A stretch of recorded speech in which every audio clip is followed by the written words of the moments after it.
So I am going to start by sharing my screen.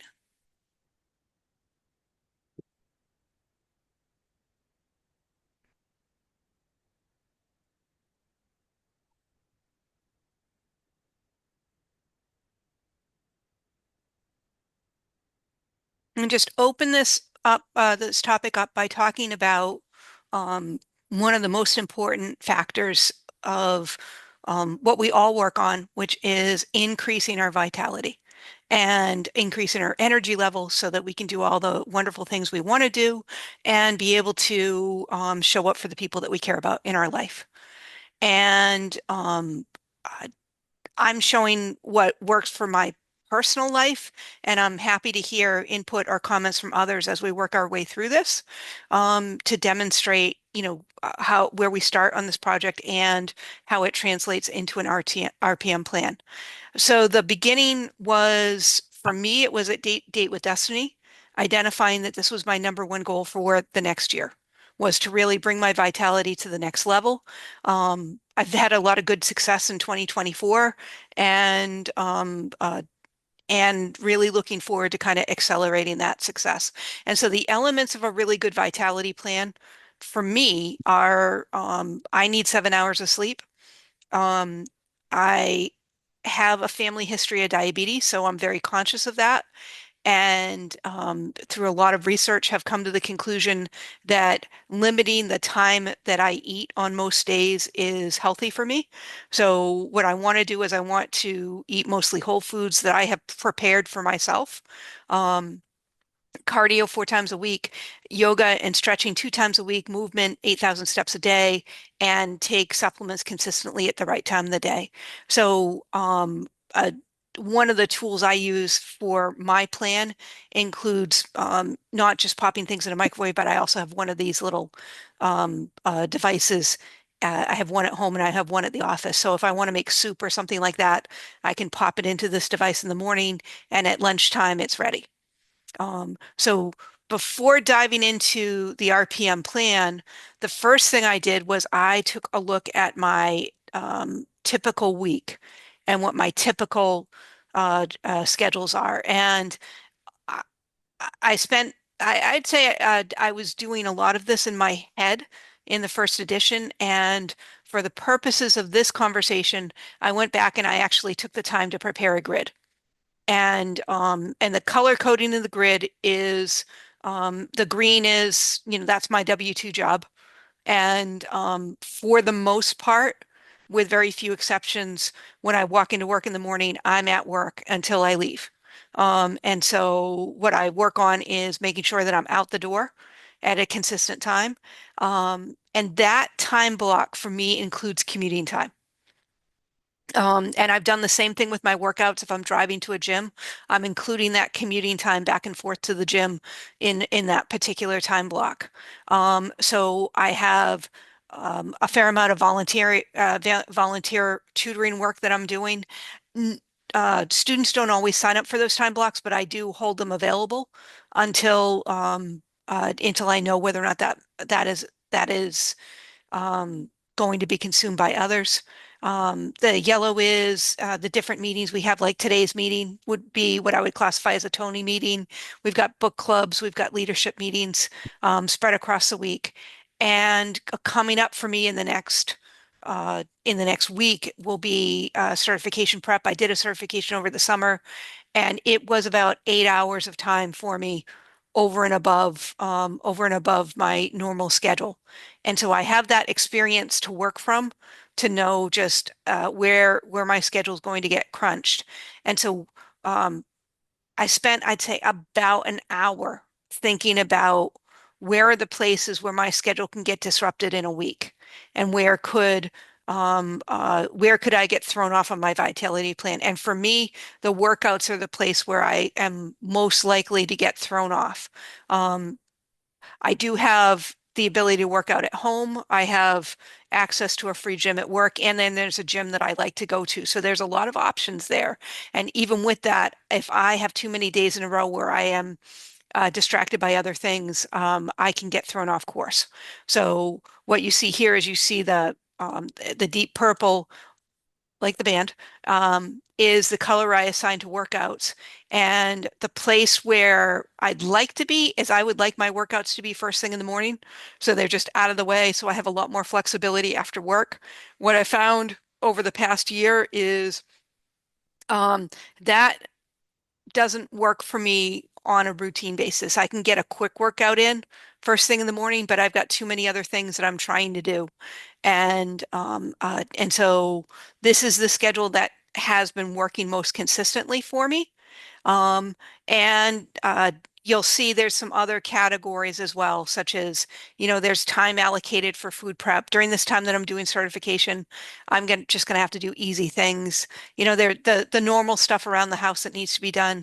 And just before I came onto the meeting, I realized that I needed to make sure that I came back and was allocating time for social as well. So um, the turquoise colors here. And so I find that having this prepared before I go into the RPM planner in some way, shape, or form is really valuable because it simplifies. I've got a basic time zone for where things are going to fall within a routine week. And then in my weekly check-in, I'm able to adjust that because there are weeks where I have meetings that don't occur all the time. Um, and so that was something that I thought a lot about when I was setting this plan up. Where am I most likely to have those disruptions? And for me, it's in that Tuesday, Wednesday, Thursday time frame, which is why I landed on, well, I can't miss Wednesdays. Because if I miss Wednesdays, it's just going to be too long in the week. Um, and so once I had that set, the next thing that I did was I went into RPM and I could have created a new project. It would have been faster to create a new project.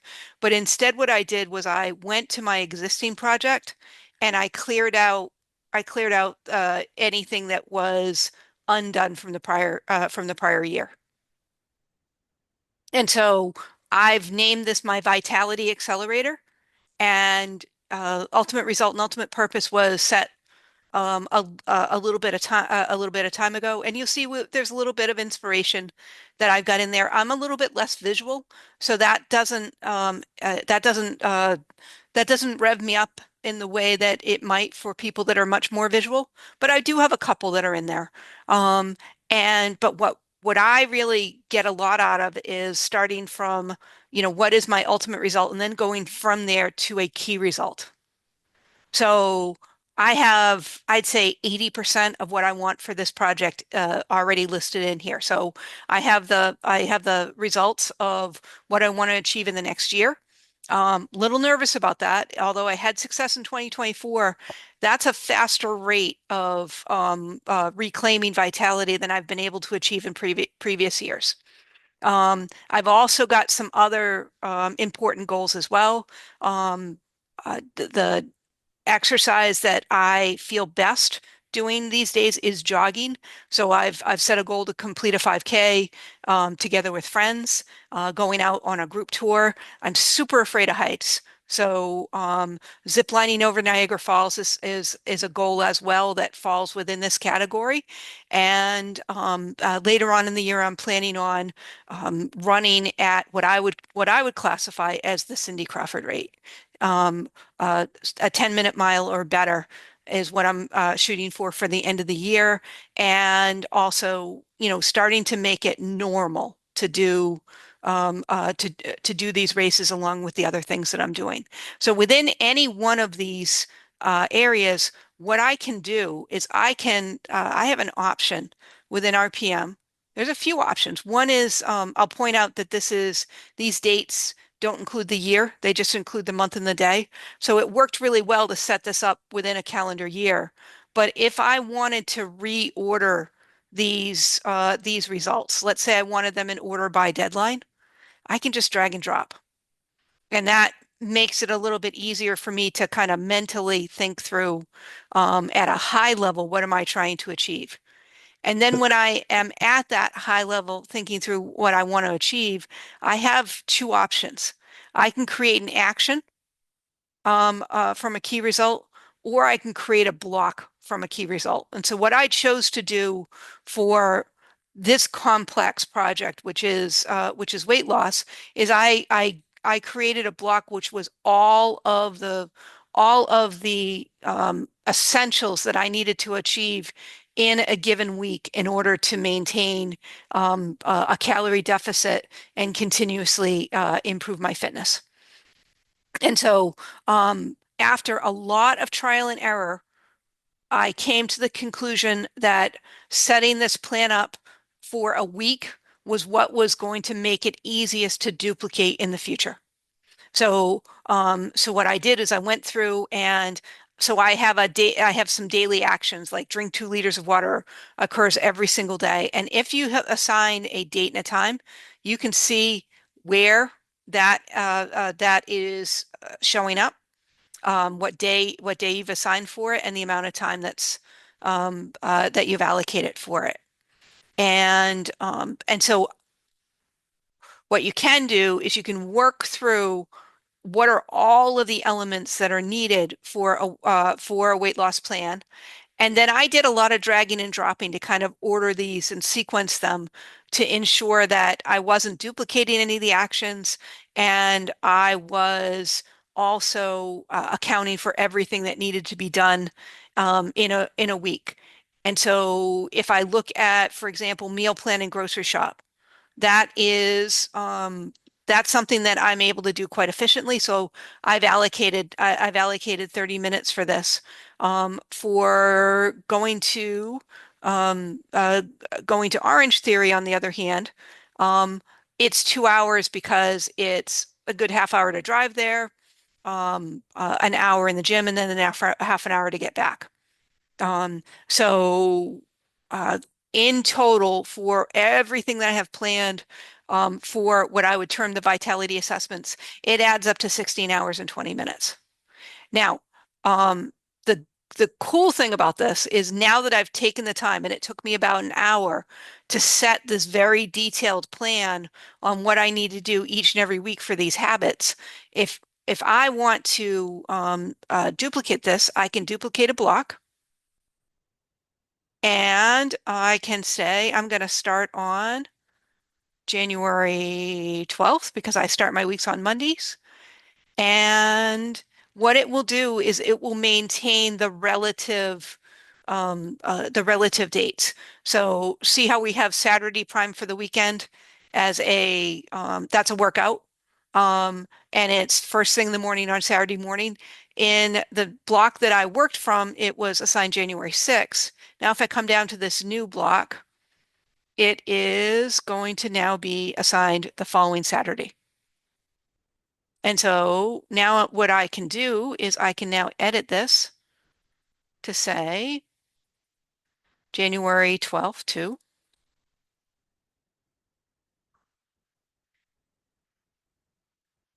January 18th.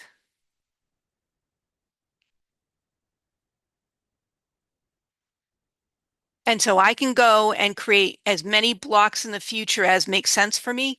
For what I'm working through, I'm planning a vacation in February. So I would probably duplicate these blocks all the way out through the week that I go on vacation.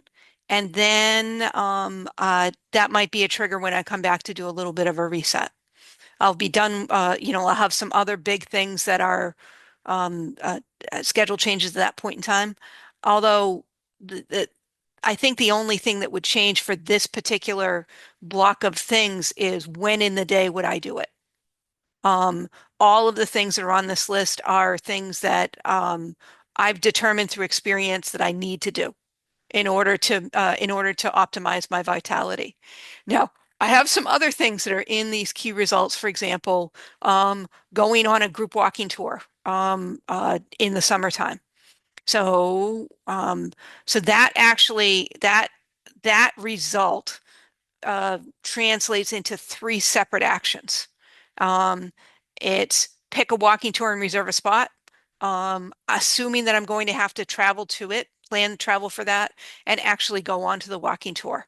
And so I could keep that in a capture because it's relatively small, Or I could move all of these items into this block here, which is my block for doing fun activities with people as my health improves.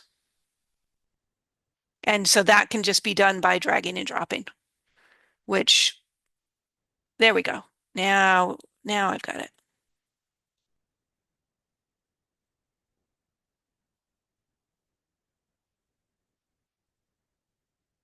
Looks like we've got, there we go. So there's just a little delay there.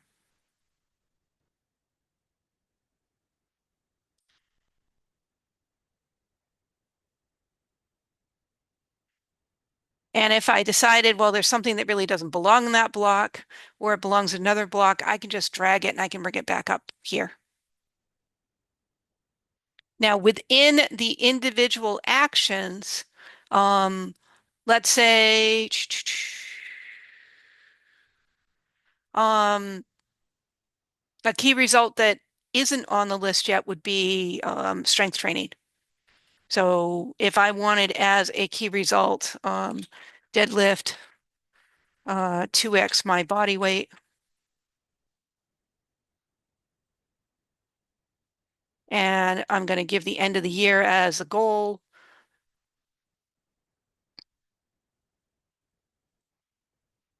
So that's going to be a set of actions, but we'll do a block for that as well. And purpose of that is to feel like a badass. I personally get a lot of mental strength out of weightlifting.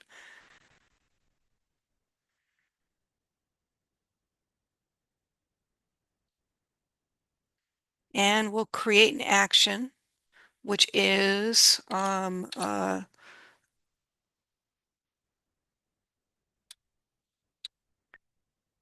Tuesday lift.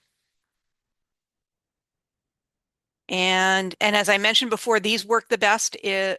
These repeating activities, for me, they work the best if I am setting up a weekly routine and then duplicating that week. I find that all of the functionality works the best when we do that. Okay. And so I've got the first one for Tuesday the 7th here. And now I'm going to create that block. And now if, as a starting point, what I want to do is only lift once a week, which you can if you lift heavy enough. Um, I can duplicate this action, and this looks the same as it did. Um, and so I could say I want to do this once a week, and let's say end after 13 times because I'll plan it out for a quarter at a time.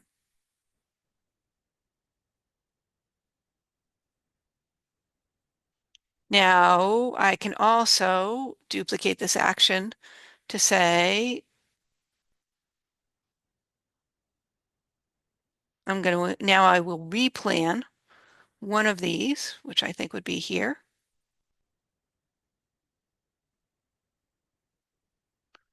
This would be my Saturday, and that would be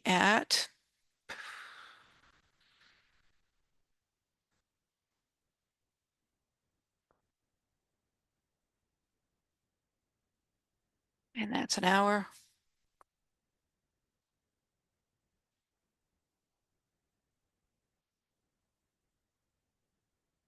And so I have my Saturday lift. You notice how when I change the schedule, it automatically moves it into the right place. Now I can duplicate this as well. And so if I want to make 13 weeks,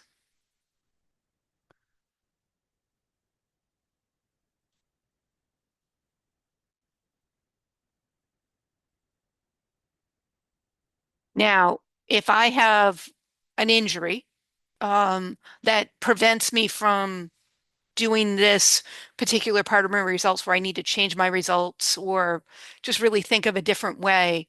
And I just want to remove these activities. I could go to here and I could say, I could remove it out of the block, or I could delete the action. And this is the new functionality. So the options that they give are I could delete that one action. I could delete everything after the date that I selected, which is what I'm going to do in this particular case. Um, and oh, that's interesting. And so that gives us just the Tuesday and the Saturday. Um, I could also have just deleted everything associated with those actions. So I'm just going to pause here and ask if anybody has any questions about the functionality of being able to create a block from an action, to be able to duplicate that block, or to be able to duplicate actions.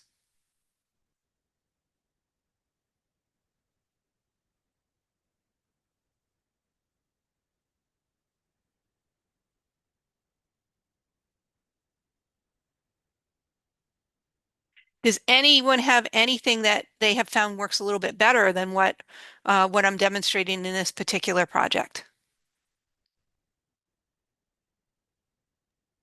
Sure, I'll share some things.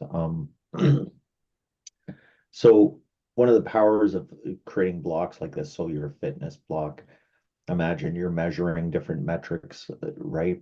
So one of the things that you'll discover is that some of the things that you have in your block, you don't actually need to do to get the same result. Hmm. Squeeze your time. Another thing is, are you have you created roles for your different categories? I have. Okay, so I don't know how many roles you have. I usually pick 5 to 6 different roles for my categories because, like, for my fitness, if I'm weightlifting, Uh-huh. what do I really want to be? Like, who do I want to be during that process, right? I want that warrior energy, vibrant, um, strong, powerful. Usually, what I'll do is I'll put that as whatever the role is that I have. So, um, let me just pull mine up for a second. Then we're talking the same topic. Yep.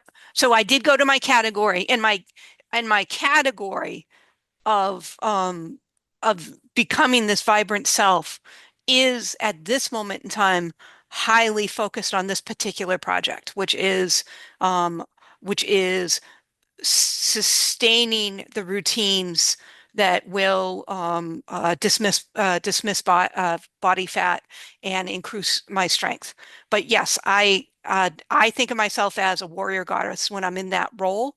And one of Yeah, the things we talked about last week, Jeff, which I think is super important, is the need to create.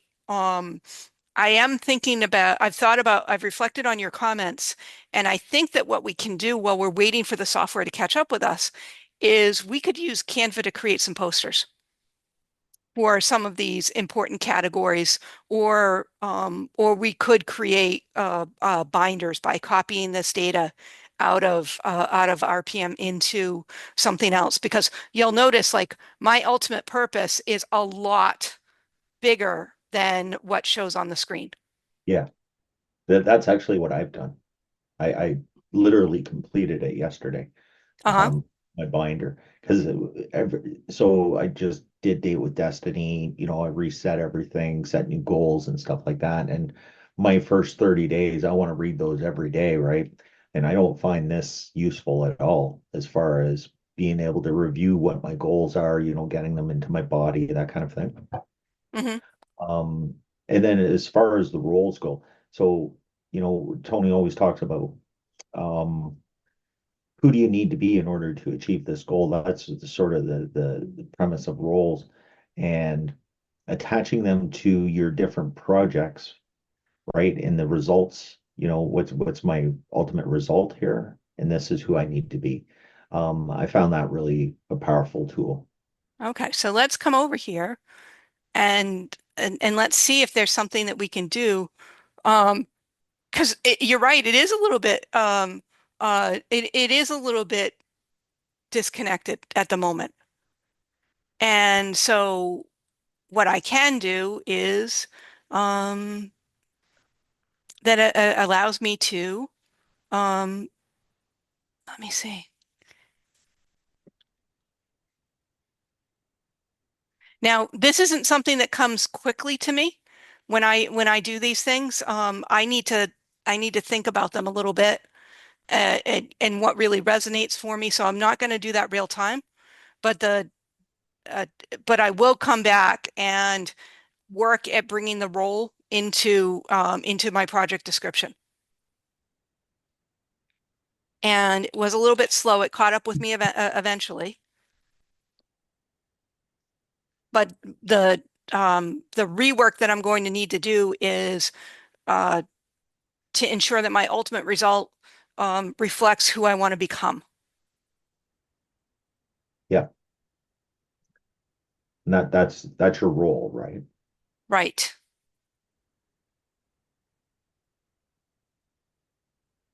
And I do think that um, having that conditioning each and every day is really important. Um, what I'm what I'm lucky about with this particular project is I actually started the project last July. So this is just a formalization of what I have come to understand really works. And now it's so I am just going back to what I know gives me the most vitality has really helped. Now, what I didn't do, and I'd love to hear your point of view on it, Jeff, is I have a list of don'ts that are associated with vitality. And I Yeah. and the coaching I've received is um, express everything in the positive 100% of the time. So um, on an average week, it's, you know, no cakes, no cookies, no alcohol, um, no um, uh, no high carb meals. Like those are all the don'ts that are not written down here because I don't find the don'ts to be all that motivating or uplifting, but they are some of the rules that I'm following. Yeah. So, so this is a good stuff, and there are two things that I think it may be interesting to have in the recording.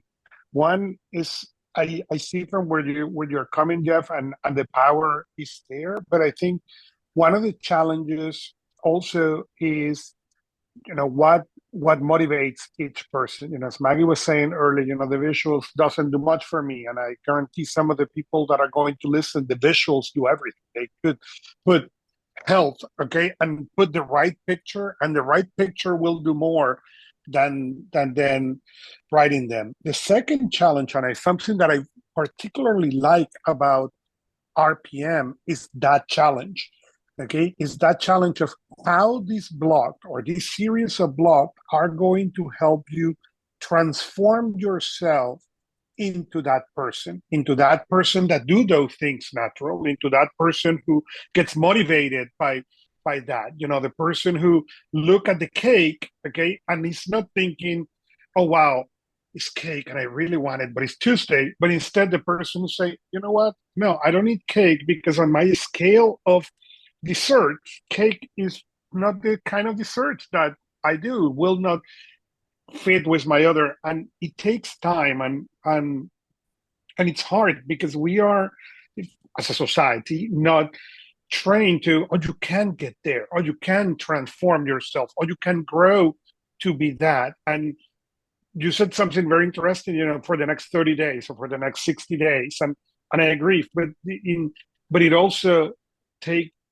a lot of time because it's very, very uncomfortable. One of the things I recommend people is find somebody who you don't need to show your whole life, your whole set of projects, your whole self, but find one person that you can share that, that you can pick that area and share what are those areas. Hey, you know what? I want to be the Adonis. Great.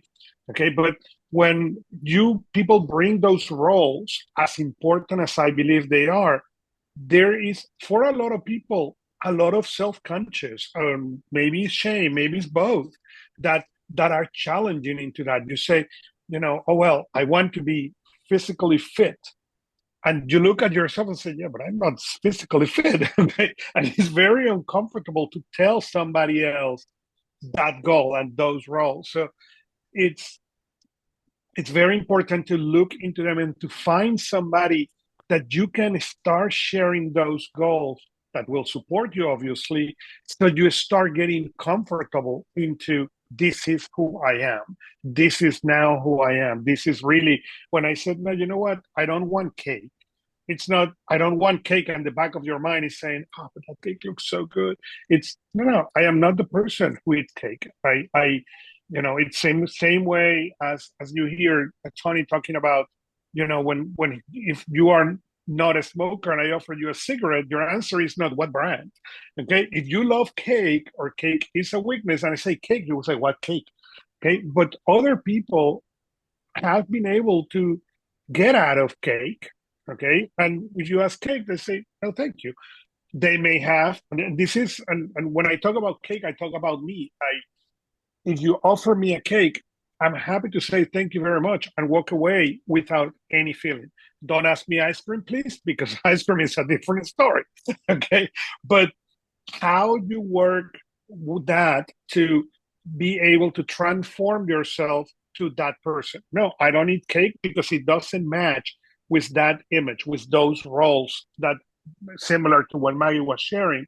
But find somebody that you can work with that get to that uncomfortable. Somebody that you can say any crazy thing. Okay, you can go there and say, I want to be this.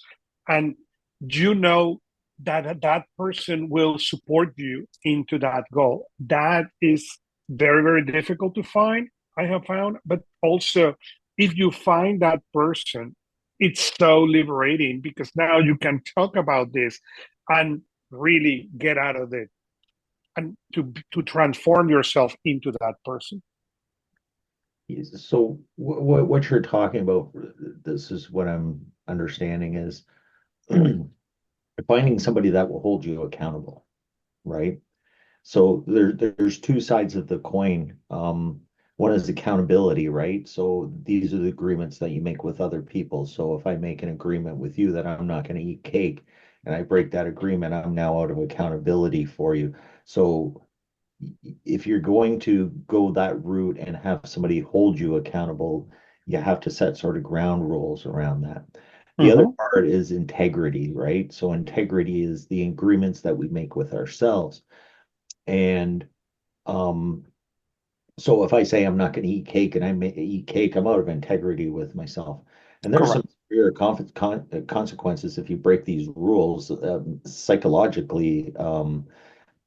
Because what you do is you actually condition. I'm going to get into this. You're going to condition your mind, right? That my words don't matter. So if you say I'm not going to eat cake and you have an accountability partner and you're also holding yourself accountable through integrity and you keep breaking these rules, all of a sudden you're going to consistently start breaking rules because your words don't matter anymore. Correct.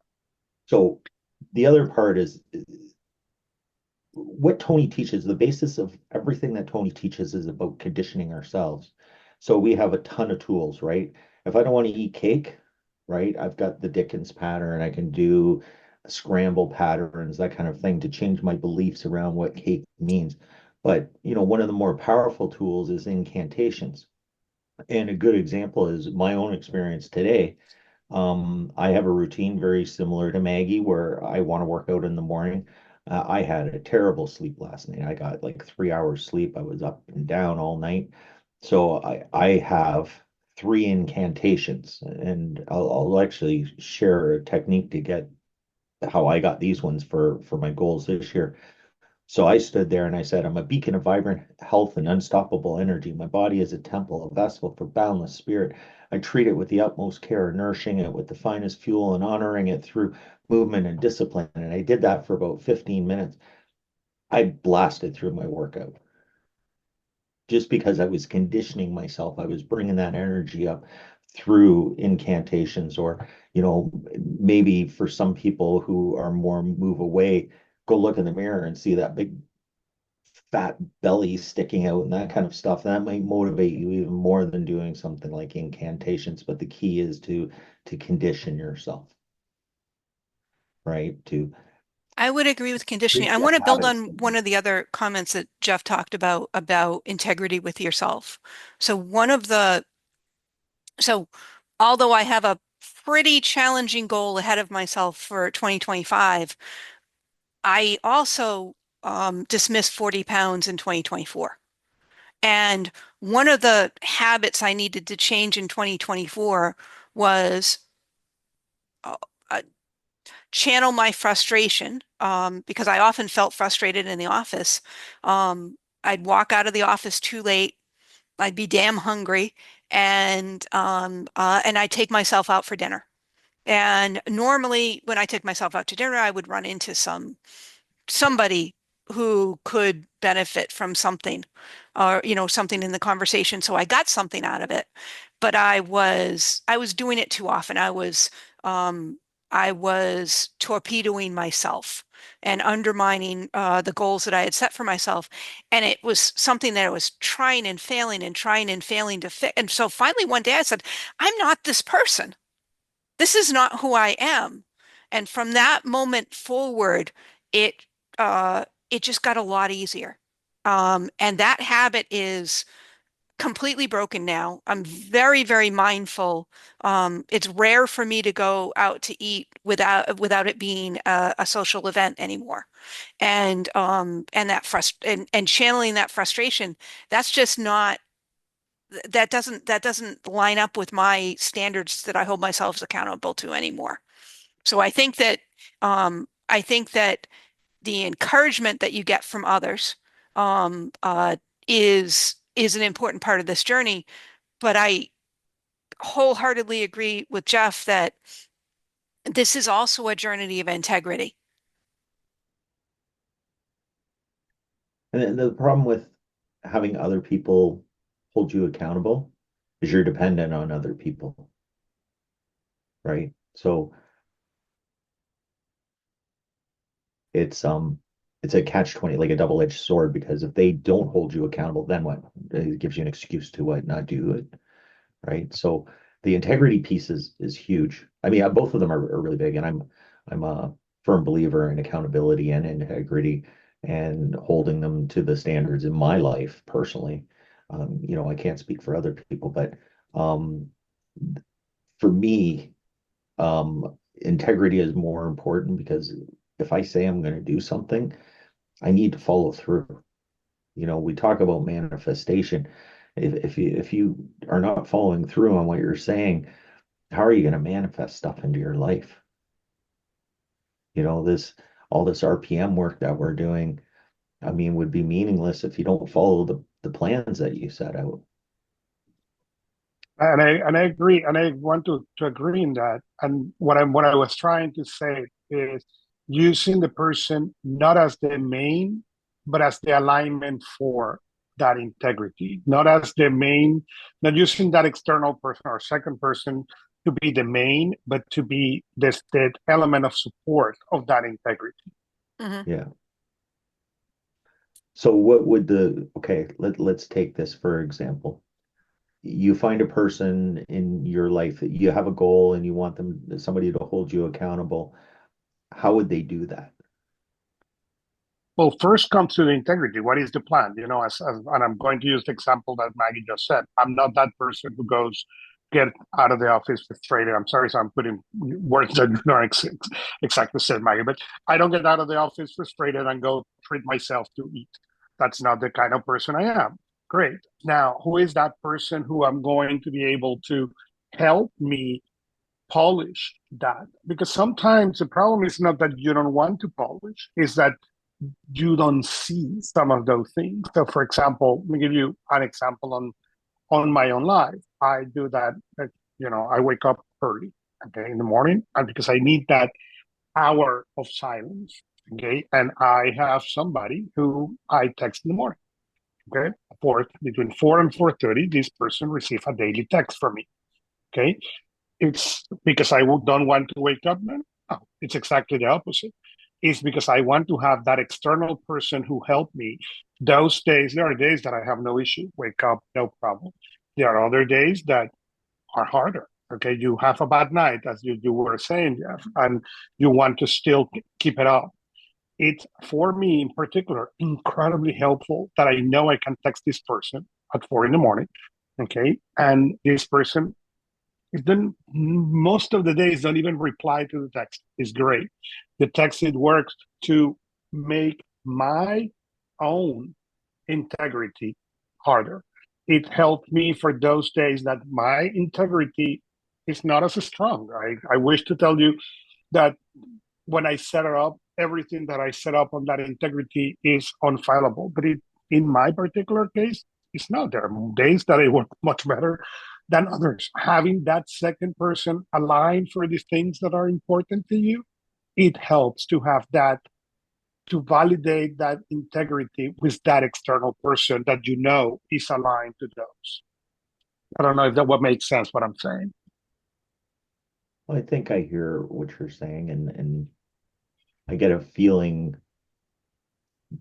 that it's maybe not so much an accountability partner that you're looking for, but more of a role model.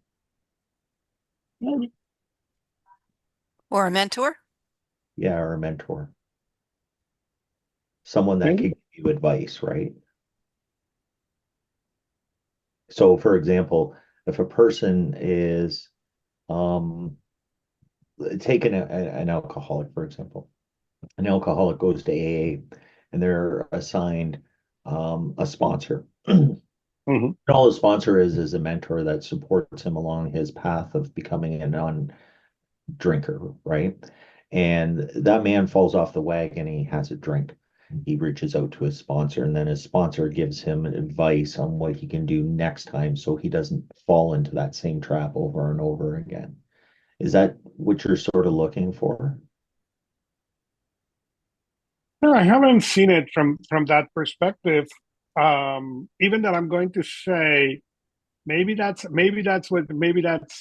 more aligned. Yeah, it's not necessarily that I want advice. I need to know, hey, this has been failing, and yeah, maybe you. I have not put it or have not thought from that perspective. But yeah, maybe it's a mentor. Maybe it's a mentor and not external accountability. Maybe you're accurate with you. Yeah. So I think I just want to emphasize how many organizations, including Tony's organization, thrive on exactly the type of relationship that Augusto's describing. yeah. I can't tell you how many times I've heard the word mastermind in the past month as people are setting up a groups with people that have similar goals that are celebrating the successes and supporting strategies to keep on track. And I think that there's a place for that. Um, I tend to be a lot more independent than that and wouldn't be comfortable relying on someone else. It took me years to have a whiteboard that is very visible in my home that anybody that coming in could see it for some of these key goals that really require me to reach inside of myself and change who I am in order to accomplish them. I'm there now. Like I have that whiteboard up and there's numbers on that whiteboard that they are what they are. Like I own it, but it took a long time to get there. It took a long time for me to say, I'm going to go after this goal that is hard and I might fail, several times before I achieve it. And now I'm proud of that as a journey, but there was a long time, a long period of time where I was hesitant to try unless I had the certainty that I was going to succeed. Yeah. Well, one of the biggest challenges with, hiring a coach or mentor, or, accountability partner is the rules that we want to set around what is acceptable. If you've been to Leadership Academy or studied the Medanes Robbins training, as a coach, one of the things that they emphasize is unwanted advice is not something that appeals to people. So, for Mm-hmm. example, you have a mentor, coach, accountability person, and he's giving you advice that you're not really asking for, you can tend to unconsciously, not consciously, but unconsciously, to develop resentment or maybe even anger towards that person because the push-pull type of thing that goes on. So it's really important that if you're going to go that route, you set some boundaries about what's acceptable and what's not. Yeah, I think we're fully agreement in that, and that is the reason I don't think it's a person to show your the whole picture. Is a person or a mentor, as we said, for that specific moment. Even the person can change as the goal or as you change towards that goal as you grow into. It's not to let me find a person who will be working in this goal for me for the next 10 years. Maybe the person who is working me until I'm comfortable into the next stage, and then I'm good. Yeah. Yeah, you're bringing up a good thought, Augusto, as well, which is that sometimes there's a season Mm-hmm. for accountability teams, accountability partners, but you're there for every season. I'm there's this school of thought that you don't tell people what your goals are, and then there's the other school of thought that you tell everybody. And I think that's got to be where um, we look at what works for us best, right? The most important rule. That's a cardinal rule, in my opinion. Yeah. I mean, I watched a video on with Tim Martell. I don't know if you're familiar with him. He wrote the book. What was the name of that book? About saving your time, buying your time back. And Mm-hmm.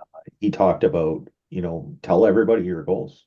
And then it forces you to follow through with those goals and outcomes because now everybody knows.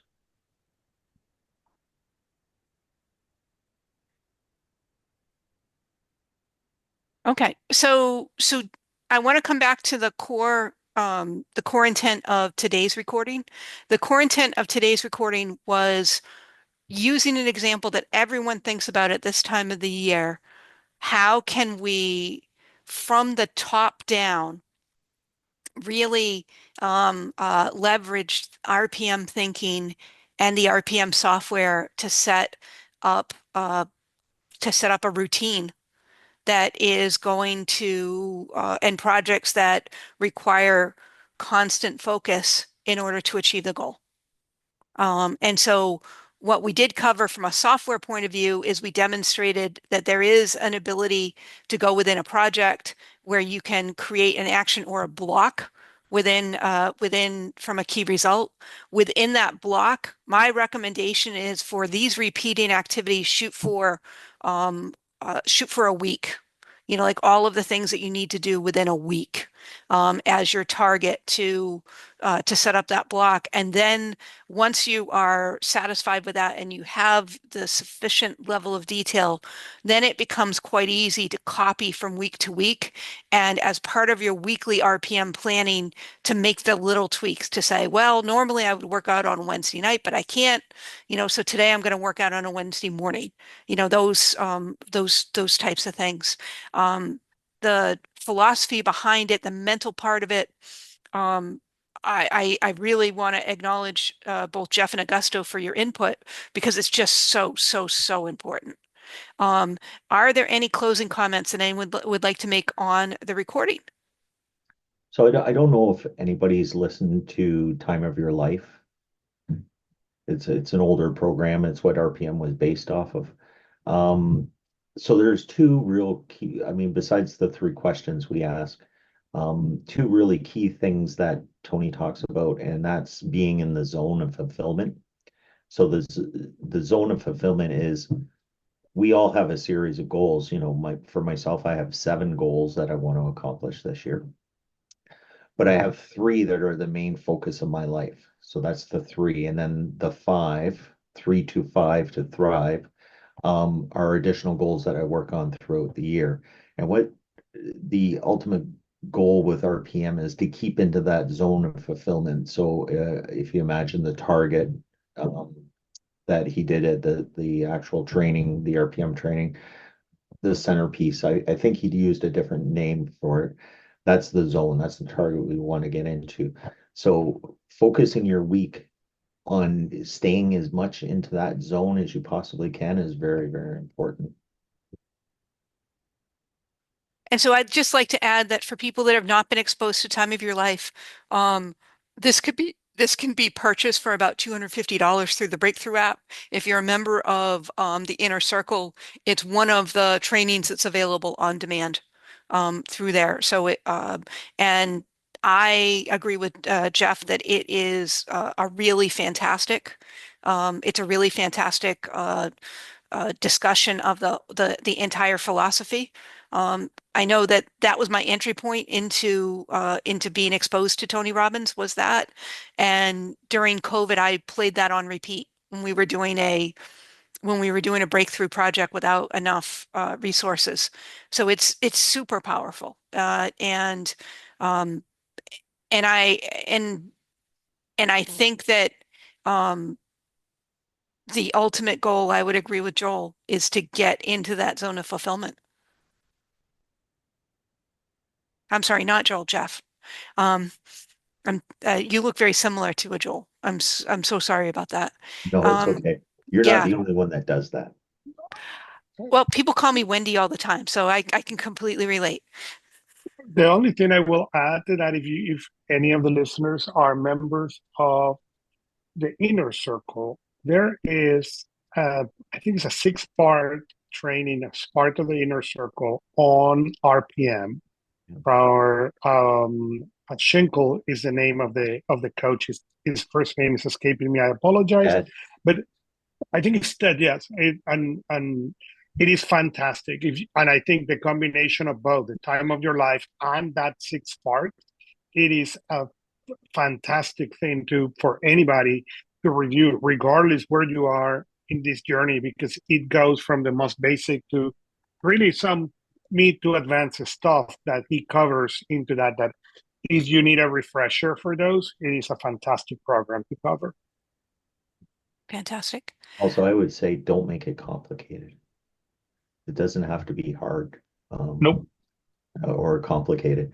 Create blocks. Your blocks are created based on similar things. So fitness would be one block, maybe diet is a separate block altogether. And these are the things that you work on.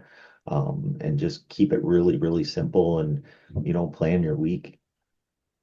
I find that a lot of since the RPM training, a lot of people are making it way more complicated than it needs to be. There is that dopamine hint when you click an action and you get that done. Yeah. Um, uh, so before we turn off the recording, Carrie, are there any comments you'd like to make?